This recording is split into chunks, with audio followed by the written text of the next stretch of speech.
Pozdravujeme všetkých fanúšikov Šport.sk. Po novom roku je tu opäť ďalší diel olympijského videocastu a tentokrát prijal pozvanie do nášho štúdia Timotej Zuzula. Vítajte u nás. Ďakujem pekne. Ja som sa tak predstavil, tak ste hlavne bývalý tréner a otec našej bývalej úspešnej lyžiarky Veroniky, teraz už u Velec Zuzulovej. Pardon, áno, ja som rozumel Velec. Nie, Velec, áno, to sme si dávali pozor, že Valet, ako sa to vyslovuje vlastne tieto... Valet, francúzske mená, tak ste ešte pri lyžovaní, alebo čomu sa teraz venujete? V podstate som na dôchodku a lyžovanie tak sledujem okrajov a Olympijský videokast vám prinášame aj v spolupráci s exkluzívnym partnerom Slovenského olympijského a športového výboru Typos, generálnym partnerom 4F, hlavným partnerom Allianz, partnermi Kaufland a Veolia a s exkluzívnym automobilovým partnerom Euromotor. Mám 6 vnúčat, takže v podstate s nimi sa idem občas lyžovať. Budú z nich lyžiari?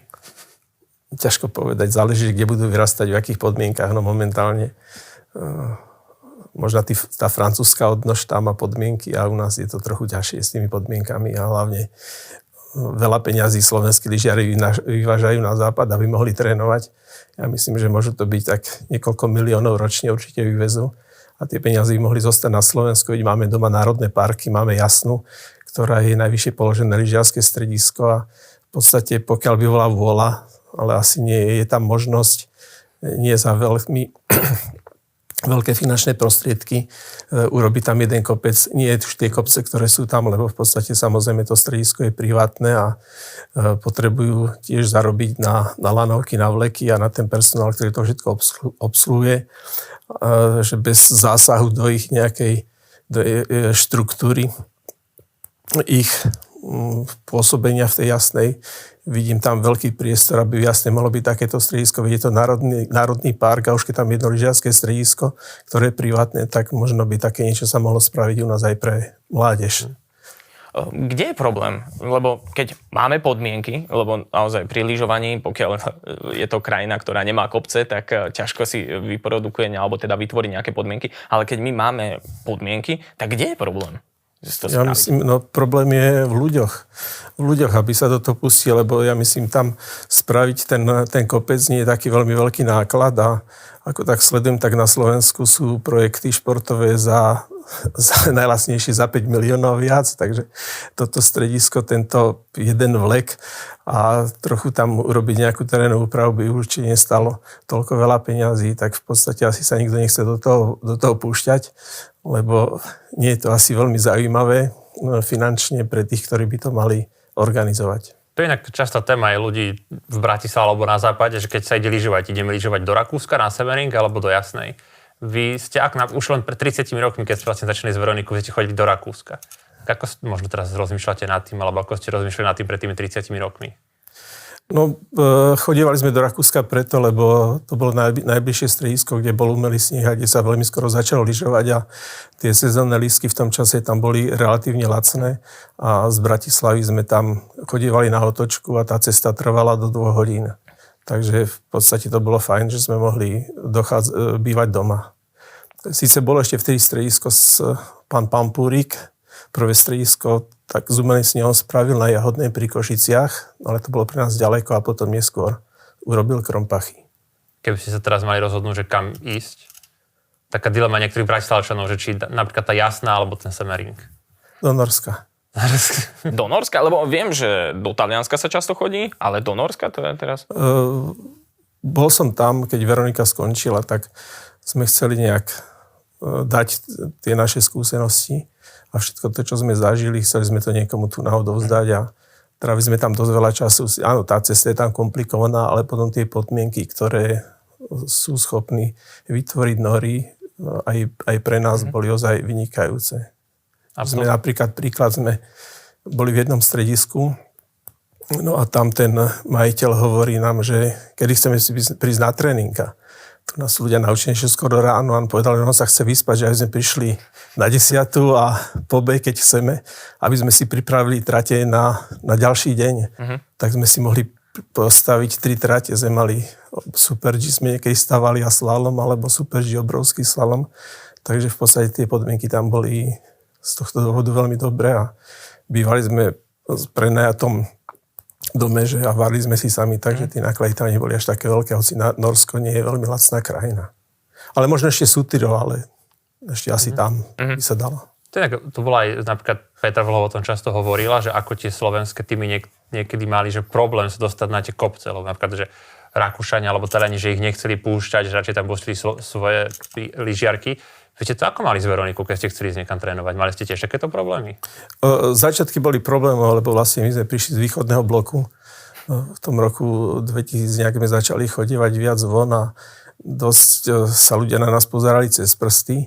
My sme vlastne v tých začiatoch, škoda, 3 roky sme stratili len tým, kým nás ľudia spoznali a viem, že raz sme prišli do Ameriky, keď sme prišli na Svetový pohár, tak nechceli nám dať lajnu Američania, že máme len jednu pretekárku, že sa musíme s niekým dohodnúť. Tak som šiel za Nemcami, ktorí tam trénovali a tí aj povedal, že možno uvidíme. Mali sme fyzio dievča, tak som poslal za tým trénerom, nech ide sa, teda sa tam bude trochu gentleman, tak absolútne ani sa pri ne nezastavil, odvratil sa. No ale za tých pár rokov, keď nás ľudia spoznali, že nie sme nejaké takí, že chceme len využívať ľudí, ale že na tom kopci aj pracujeme a tiež boli sme pre nich dobrý sparing, lebo Veronika začala celkom rýchlo jazdiť. Tak potom všetci tí ľudia, Rakúšania, aj ten, ktorý nás tedy poslal, tak sme zostali potom kamaráti a trvalo to dlhšie. No stalo sa mi párkrát, som prišiel na Zéland a tam som bol vtedy so Švedkami a s Norkami a tam ten šéf strediska povedal, že to sem doviezol, že on toho človeka tu nechce vidieť a ja som odišiel potom z tej schôdze a on mu hovorí, že prečo si na ňo taký zlý. No lebo on bol Kanaďan a Kanadiania v zime robili v Kanade a v lete zase chodili pracovať proti noscom. No a on si ma splietol s jedným menom. Aha. Nebudem menovať to meno toho človeka. No a dopadlo to potom tak, že za 2 dní, keď zistil, že my nie sme tí, o ktorých si myslel, tak potom nás poprosil, že či by sme tam mohli štartovať na pretekoch, ktorý on organizoval a tým pádom na Zélande sme neplatili za lajnu ani dolár.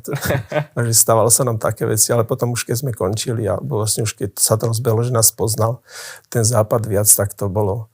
Potom vlastne my sme mohli trénovať s hocikým. A nestávalo sa, že potom vás brali ako takú väčšiu konkurenciu, že si povedali, že tej Veronike nedáme šancu tu trénovať, lebo nás potom porazí? V podstate oni tiež sa potrebovali s niekým porovnať. A tým pádom, že my sme boli traja, ktorí pracovali na kopci, lebo niekedy bolo treba, keď napadlo veľa snehu, tak bolo treba odhádzať celý slalom lopatami a ďalšie 3 lopaty navyše je aj pre nich dobré a takisto Veronika mohli sa porovnať s ňou a zistiť nedostatky, ktoré majú ich pretekári. Takže pre nich to bolo tiež zaujímavé, aby nás zobrali na tréning, lebo ja som tam neprišiel nikdy s nejakými 5, že by sme tam v podstate ten kopec zničili, ale my sme pomáhali jednak upraviť ten kopec a takisto pri polievanií kopca, lebo väčšinou vždy si musia tréneri polievať kopec vodou, takže tá trénerská práca niekedy celý deň na kopci a potom do polnoci do 1 sa polieval kopec vodou hadicami, ktoré boli zo zasnežovania. Akurát raz sa mi stalo, že jeden tréner v podstate vedel, že bude stavať slalom na tom Svetom pohári. Sme boli v Rakúsku spolu na tréningu, tak mi povedal, že dnes nechce s nami trénovať, pretože bude on stavať teda ten slalom, aby sme nejazdili to, čo ono, ale my sme tam dostali tiež lajnu, lebo bolo tam miesta dosť, tak my sme vlastne jazdili paralelne vedľa neho, tak sme lyžovali, jazdili ten slalom, čo aj on chcel. No, lebo je to, vždy to je výhoda, keď tréner svojich pretekárov, alebo tej pretekárky, ktorý si myslí, že by mohla byť úspešná, tak väčšinou sa stavia tá trať na toho pretekára, ktorého má. No, je to výhoda. Stalo sa vám niekedy, že ste postavili niečo, čo napríklad, že Veronike nevyšlo? Myslím, že nie. Väčšinou bola vždy... Stalo som jedno kolo, ale väčšinou sa podarilo robiť pódium. No. Akorát na majstrovstvách sveta vo Vail, tam som staval 2. kolo a Veronika bola vtedy po zranení, mala nejakú... myslím ani do 15, nemala číslo. No a tam sme mali problém to, že ešte mali sme servismana Rakúšana a ten to zrazil v Cermáte nejaký turista, tak musel som vždy večer, keď sme boli v Európe, dávať infúzie, mal spravený ventil na nohe. Čiže ste nebol len tréner, ale taký tímový lekár. Tak som vždy v hotelovej izbe som vešiak, večer zavesil vešiak, dal som mu infúziu na ventila. Raz sa nám stalo, že ten ventil sa nám pokazil, našťastie neboli v Európe. A on mal sestru Písam Peltene, lekárku. Tak som ho v noci viezol tam, aby ho ošetril. A on si dal všelijaké injekcie proti bolesti, čo mu sestra dala úplne. Asi keby sa vylečil, tak asi by bol narkoman z neho. No a potom mi hovorí predtým aj sami sveta, že tým ja už mám vybavené, že budem mať 2 ventily, jeden mi spravia na srdce. No a hovorí, Peter, to nemôžeme si dovoliť, že keby sa niečo stane, tak budem tam mať väčšie starosti. Tak škoda, sme tam boli bez toho servismana v tej Amerike.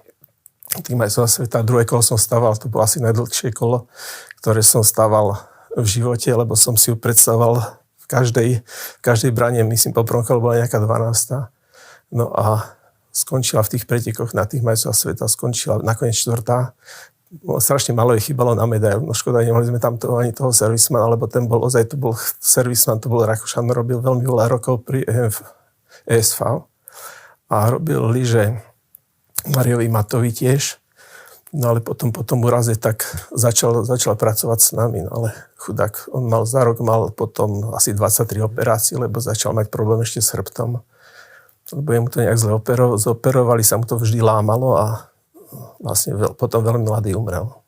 Za posledné roky sa v lyžovaní viackrát stalo, že bola téma, že bola príliš ťažká trať, že či už muži alebo ženy, že to postavili pre tých najlepších a potom dajme tomu, že tie zo stredu pola, že viac vypadávali. Vy sa ako pozeráte na toto, keď napríklad je takáto, že ťažká trať, že z 30, dajme tomu 10 deň dokončí? Ja myslím, že áno, tak je trať môže byť náročná, ale vždy sa vypadne, keď sa robí nejaká chyba. My sme nikdy neriešili, že tam si daj pozor, lebo ako náhle poviete si, myslím, pretekárovi, že daj si niekde pozor, tak začne od štartu nad tým rozmýšľať a čakať tú kombináciu brán a vtedy, keď zabrzdili, že zastaví pohyb, tak vtedy dochádza k vypadnutiu. Tam v podstate vždy bol pokyn, ale sme si to pozreli, že treba ísť presne a správne. Takže to sa stáva tiež, že dosť veľa vecí vypadne. Viem, že raz som stával slalom v Krajinskej na Svetom pohári a som postavil kombináciu, ale my sme to vedeli dobre jazdiť a bola tam moja manželka, bola v cieli, mala vtedy akreditáciu a šla, tuším, Marley Shield vypadla, na tej brane vypadla Maria Ríš. Ona prišla za mnou vtedy a hovorí, ty budeš mať prúser. A za minútu na to prišiel za ňou Hilar, vtedy sme lyžovala Veronika na Rosineloch a podal mi ruka, že congratulations. Stalo sa niekedy, že by za vami prišli takto po preteku, ale s tou negatívnou, že čo ste to postavili, alebo... To sa mi nestalo. Ja som sa snažil stavať slalomy plynulé. Aby to bolo plynulé, alebo väčšinou tiež na schodzi hovorí pred schodzou, že aby tréneri stavali slalom, aby boli z toho pekné obrázky v televízii, aby sa dalo na to pozerať. Lebo zase keď môže postaviť, samozrejme sú nejaké parametre, na vzdialenosť medzi bránami, že zase nemôže tam niekto postaviť, že dá menšiu vzdialenosť medzi bránami, alebo takúto nejakú chybu môže spraviť, lebo na určitý výškový rozdiel je minimálny a maximálny počet brán. Tak to sa v podstate, to musí byť. Áno, lebo to keby nebolo, tak musí to ten autor trate predstaviť. Ale čo sa týka vzdialenosti, tak môže dať 10 metrov, čo je regulérne, treba dá to tak do strany a predtým dá úplne priame brány, že tam bude obrovská rýchlosť, že tí pretekári dokážu zvládnuť, alebo dokážu to zvládnuť, že musia zabrzdiť lyžať a plynul sa potom vytrasať tie obrázky v televízii, potom nie sú pekné. No. Poďme skočiť ešte úplne na začiatok, lebo pri Petre Vlhove si človek povie, že ona je z Liptova, že to nejak chápe, ale vy ste z Bratislavy, Veronika bola z Bratislavy a mať lyžiarku z Bratislavy je, poviem tak trošku, že malý zázrak, pretože nemáte kopec hneď za domom. Keď sa tak spätne pozeráte na to obdobie, že čo všetko ste vtedy že museli robiť a koľko úsilia to stalo, aké emócie to vás vyvoláva? Ja si to už až tak neuvedomujem. Ja som si to len vtedy uvedomoval, lebo sme cestovali každý deň na Škodovkách. A áno, Veronika asi jediná na svete, ktorá nemá doma blízko kopec. Aj Chorváti v Zágrebe majú kopec, kde môžu trénovať, kde sa lyžuje. U nás na Kolebe tiež sa niekedy dá, ale zase nie je to tak napríklad ako Zágreb.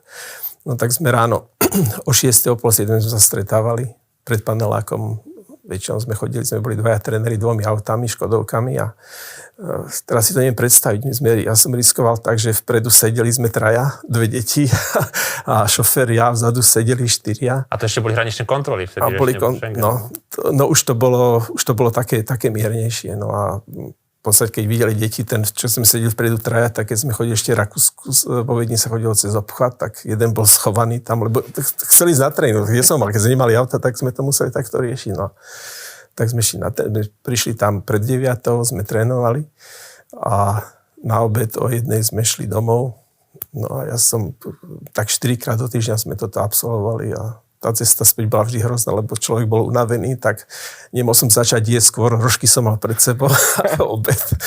Skôr ako som to vynerenul, tak som si to tak vypočítal, že môžem začať jesť, lebo keď som to zjedol skôr, tak sa mi pred Bratislavou strašne driemalo. No a tie Škodovky boli trochu iné, ako dnes sú autá. No a keď keď sa otvorili hranice, my sme hneď začali chodiť von do Zemeringu, tak boli veľké rady, lebo na Slovensku boli Tuzexy, ale tam bol Tuzex, hneď za hranicou každý obchod bol Tuzex pre Slovákov.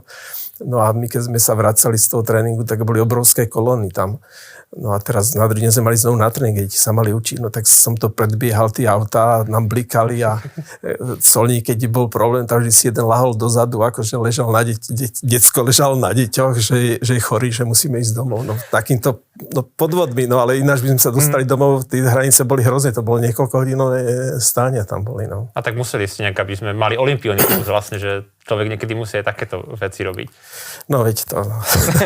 Ale dnes asi už, neviem si to dnes predstaviť. Ale už by vás nezastavovali na tých hraniciach zase, že teraz už by to bolo minimálne v tomto jednom. No ale vôbec, ale ten risk dneska predsa musia byť všetci pripútaní vzadu a skrátka tá bezpečnosť, predsa tie autá jazdia rýchlejšie a tie cesty sú nebezpečnejšie. Sice áno, v tej Škodovke to tiež nebolo veľmi bezpečné, tie plechy tam neboli také silné ako v tých dnešných autách, ale nejak sme to prežili. No. Mne príde aj naozaj neuveriteľné to sklbiť so školou, pretože naozaj, že dochádza tak ďaleko, ste spomínali 4-krát do týždňa, a sklbiť to so školou. Tak to aj soboty, nedeľa boli. Áno, jasné, ale že všetko stíha, tak to akože to naozaj veľký klobúk dole. Tak so spolužiakmi. Ona nebola sama, lebo my sme spravili asi prvý privátny klub v Bratislave.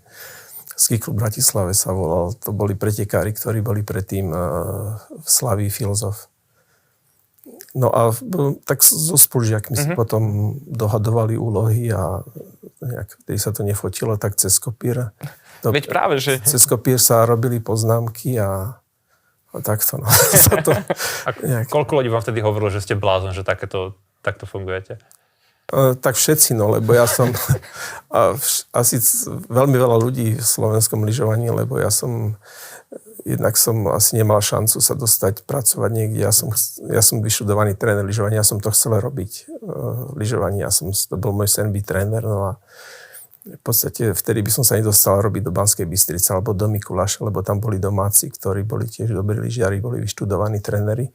Tak ja som to začal robiť v Bratislave a vlastne som sa veľa učil, keď sme chodili na ľadovce, tak keď tam prišiel nejaký tím, tak som prerušil tréning, som filmoval a učil som sa to, čo som videl, kam ide to lyžovanie, že v podstate viac som sa učil, prijímal na tom západe taký veľký impuls, čo sa týka nejakých konzultácií, mi dal Milan Beňačka. On bol v Banskej Bystrici, on bol federálny tréner, on trénoval Luciu Medzihradskú, ona v podstate získala pod jeho vedením tiež niekoľko titulov majsterky sveta. A potom trénoval federálnu reprezentáciu, tiež mal výsledky. Lucia bola do 10, potom Petra Jurka trénoval, ktorý bol tiež top 15 slalomár na svete. Takže Milan Beňačka mi tiež dával nejaké indície, ktoré som sa mohol potom tiež, o ktoré som sa opieral potom v mojej trénerskej kariére. Keď sa pozrite späť na tú Veronikinu kariéru, je nejaký moment, ktorý vám tak hneď vypadne ako prvý, že na ten ste najviac hrdí? A nemusí to byť, že keď vyhral svetový pohár, ale niečo také, čo ste si povedali, že áno, že stálo to za to, že proste, že dali sme to. Ak bol vlastne taký jeden? Myslím, že asi ani nie. No najviac zamazalo tie 4. miesto na majstrovstvá sveta a potom San Moritz na majstrovstvá sveta, keď bola po druhom kole, bola myslím druhá. A vlastne už boli len, tá prvá bola na štarte a mala tiež najrýchlejší medzičas, že v podstate tam sa šlo na medailu a pri mne chytila špicára. To bolo také, no a potom vlastne vždy, keď bola najlepšie na tom, že ani jedna olympiáda, kde bola ozaj posledné 2 olympiády pred Soči a potom pred Koreou, tam si roztrhla kríž na väzi, vtedy bola ozaj, že v podstate bola tam šanca zabojovať o nejakú z medailí, tak to ma tak trochu mrzí, no ale zase už je to za nami a sú v živote dôležitejšie veci. Ten športový život je krátky, trvá niekoľko rokov. Takže... Už sme toto otvorili pred reláciou, ale keď sa pozrite, že čo všetko ste vy museli obetovať preto, aby sa Veronika dostala tam, kam sa dostala, čo všetko napríklad rodičia Petry Vlhovej museli obetovať a že stále je to iba o tých individualitách. A si dovolím povedať, že neviem, či sme niečo vyťažili z tej éry Veroniky a z tej éry Petry Vlhovej. A teraz to vyzerá tak, že nemáme tam tú následovníčku. Nie vám to tak možno trošku ľúto, že mali sme 2 top lyžiarky, alebo ešte máme a nevedeli sme z toho ako krajina vyťažiť niečo viac, aby proste tam boli nejakí následovníci? Tak toto nie je len náš prípad, myslím aj v iných športoch sa o tom hovorilo, keď sme mali úspech a po 10 rokoch všetci skonštatovali, že sa to nejakým spôsobom nevyužilo, no bohužiaľ je to na ľuďoch, no ale myslím, v športe hlavný dôvod ja vidím tiež v tom, že nikto nemá za nič zodpovednosť. Nikto nemá za nič zodpovednosť a tým pádom v podstate to tak a tí športovci svojím spôsobom sú chudáci, lebo verejnosť nikak nevidí, v akých podmienkach sa pripravujú, ako toto na celé funguje. Ten šport a potom tí predekári tu na nejaké podujatie, ktoré je sledované aj televíziami a tam to vlastne vidia aj slovenskí diváci a veľká kritika aj na slovenských športovcov, ale v podstate oni robia, čo môžu. Oni v podstate za to nemôžu, že skončia 20., 30., 10. Oni to nechcú, oni chcú ísť na tie preteky s vedomím, že chcú skončiť čo najlepšie by všetci vyhrali. Ale to nie je o tých pretekároch, to je o tom okolí. A vlastne to okolie tu sa nezodpovedá nikomu. Nikomu sa nezodpovedá a ten športovec si to vždycky, aj s tými trénermi najviac zlízne. Ešte by som rád prešiel k jednej téme, lebo Mikaela Šifrinová fenomén prekonal všetky rekordy, ale vy si ju pamätáte možno ešte z čias, keď ju ľudia až tak neregistrovali. Vieme, že sú známe historky, keď napríklad Veronika sa o ňu pomaly starala. Ako si vy na ňu spomínate? Videli ste napríklad ako tréner, že raz bude tam, kde bude? Tak ona bola veľmi mladá a veľmi, veľmi dobre lyžovala, si pamätám ešte aj z európskych pohárov, no ale tak to je Amerika. No, Amerika si myslím má najlepšie podmienky na svete na lyžovanie. Akurát problém je to, že tam to lyžovanie aj niečo stojí. Ale podmienky majú ozaj vynikajúce a pokiaľ tí rodičia ešte trafia na nejaký dobrý tím, dobrých trénerov a ozaj tie terény sú tam, by som povedal si, tam môžete trénovať na všetkom. Dneska chcem trénovať na stromoch, tak budem trénovať na tréneri prídu, dajú pásku cez kopec a trénujú na stromoch, sú na miernom, dajú pásku, trénujú na miernom, sú jazdí super-G, dajú pásku cez kopec, trénujú super-G. Takže vlastne tam sa vychovajú komplexní pretekári. Vlastne nakoniec to dokázala, že aj Lindsey Vonn bola slalomárka a vlastne dokázala vyhrať vo všetkých disciplínach alpského lyžovania. Keď Veronika dokázala porážať niekedy presne tieto baby z Ameriky, alebo vy ste tam mali tým, čo ste hovorili o 3 ľuďoch a keď tam mali Američania 20-členný tým, bol to možno nejaký taký pocit zadozučinenia, že čo sme my tu z toho malého Slovenska s maličkým týmom dokázali? Nie, ja myslím, tak boli sme na jednom, že boli 3, tak to myslím, že to nebol až taký problém. No, ale väčšinou to bolo tak, že tie zázemie, viem, že Rakúšanky, ja som niekedy zostával v cieli, lebo tam som sledoval to na obrazovke, som videl vlastne celú trať. A väčšinou som stál pri Hansovi Pumovi, šéfovi Rakúšanok a tam, keď prišli Rakúšanky, ktorým sa nedarilo, tak oni videli, že ľudia zo zväzu stoja za nimi, že nie sú tam len tréneri, ale vlastne to okolie a to zázemie im vytváralo aj dobré podmienky a v podstate oni boli v tom cieli, ktorí roztiahli ruky a podržali ich tam. Takže nie, asi to bolo také, čo si myslím, že asi chýba. No. Poďme ešte na záver aj takej témy, ktorá je teraz najhorúcejšia, a to je návrat Petry Vlhovej vlastne po tých 2 rokoch. Vy ste zažili niečo podobné s Veronikou na olympiáde 2018, že vlastne išlo tam dajme tomu, že bez nejakých predchádzajúcich pretekov. Ako vidíte takýto ten návrat lyžiara, možno nejaké že šance, že postaví sa v podstate za mesiac tréningu rovno na olympiádu? Nebudem hodnotiť, skrátka, neviem to hodnotiť a vlastne už sa toľko o tom rozpráva, že je to asi aj zbytočné, aby som sa k tomu vyjadroval, lebo nemám žiadne informácie a môžem akurát povedať, jak sme to riešili my. Veroniku operovali v oktobri, roztrhla si v lete. V Južnej Amerike v septembri si roztrhla krížny väz, v oktobri ju operovali v Lyone. Bola to operácia, vlastne dostala tam väz od darcu. No a po operácii zostávala si cez Airbnb si prenajala taký malý byt blízko nemocnice a tam chodila každý deň na rehabilitáciu a tam každý deň bola konzultácia medzi fyzioterapeutom, ktorý s ňou pracoval, bol tam aj slovenský fyzioterapeut z Uklibanská Bystrica Jakub Hudák a lekár vlastne tam bola stále pod kontrolou, tam bola myslím mesiac necelý. No a v decembri sa prvýkrát postavili na lyže, sme začali lyžovať. To je október, november, december, za 3 mesiace sme lyžovali. No a potom hovorím, že ešte nemohli ísť na preteky, ešte to by bolo skoro, no ale v januári už sme zase postupne nakladali a si povedal som že pôjdeme Lenzerheide, to je pred olympiádou, sú tie preteky Svetového pohára posledné, takže keď nebudeš do 30, tak nepôjdeme na olympiádu, čo tam budeš robiť. Tak sme tam šli, no po prvom kole bola nejaká 23. Tak to som tak, že či pôjdem alebo nepôjdem, a v druhom kole spravila 3. čas. Tak sme šli do Korei. No a tam, ale v Koreji boli úplne iné podmienky ako v Európe. Bol veľmi suchý, agresívny sneh a to chytá lyže. A tam cítila. Hlavne ten kopec bol aj dosť strmý, aj keď sme trénovali, už cítila koleno. Že to, tak ona vydrží dosť veľa, ten prach bolestí, samozrejme, vždy to boli. No ale lyžovať mohla, tak, no ale ten agresívny sneh jej to nejak neumožňoval, tak tuším, tam skončila, neviem, ktorá 17. nakoniec skončila na tej olympiáde. A sme skončili. A tiež teraz Federika, lebo viem, že v decembri s ňou bola Veronika, boli na káve v Kurmeheri, lebo tam ona trénovala. Tak hovorí, že chce ísť na olympiádu, že má bolesti stále, no aj teraz ju to boli, ale včera tuším skončila 6.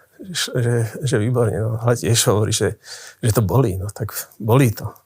Tie kolena nikdy nebudú také ako zdravé. No, jasné, keď už je tam nejaká tá jazva, tak už to tkanivo nebudú také ideálne, ale teda už asi môžeme prejsť teda... Poďme na tú záverečnú tému. Je to záverečný segment, kedy hosť vyberá tému a nemusí to byť lyžovanie, môže to byť naozaj čokoľvek, čo by ste chceli rozobrať na záver a nikto sa vás napríklad neopýta, bol tu krasokorčuliar Sabovčík, ktorý mal novú pizzapiecku, tak nám hovoril o nej, čiže naozaj niečo z vášho voľného času, o čom by ste sa chceli porozprávať. Fakt neviem. Že stále sa rozprávate o lyžovaní, že je to také vaše. Doma mi nadávajú, že aj teraz, že sledujem lyžovanie. Je nejaký iný šport, ktorý si pozriete? Videl som záznam basketbal v Prievidza, keď hrala s Portugalskom, s tým s Lisabonom. Ale že inak ste, že čisto lyžovanie, že nepozeráte žiaden hokej, futbal alebo takéto? Pozerám, ale nie nejak cieľene, že by som hľadal, musí ma to zaujať. Ako nie som nejaký ortodoxný fanúšik, viem, že raz som bol na Slovane a hrali s Košicami a Košice dali, teda Slovan dal gól a ľudia tam od mňa skákali po plafón a ja som tam, taký pán mi hovorí, že ty si Košičan, a ja že nie, no ale mňa sa pozerám, mne to je jedno, len aby ma to bavilo. A takisto si pozriem fotbal, keď hrajú tie také lepšie, tie drahšie týmy. Ale tiež len náhodou, alebo keď viem, tak si to pozriem. Že pozriem si šport. Hokej málo nejak pozerám. Máte nejaký obľúbený tým, že či už vo futbale alebo v hokeji? Že si pozrite ich zápas? Nie. Ja sa pozerám na šport ako taký, aby ma to bavilo.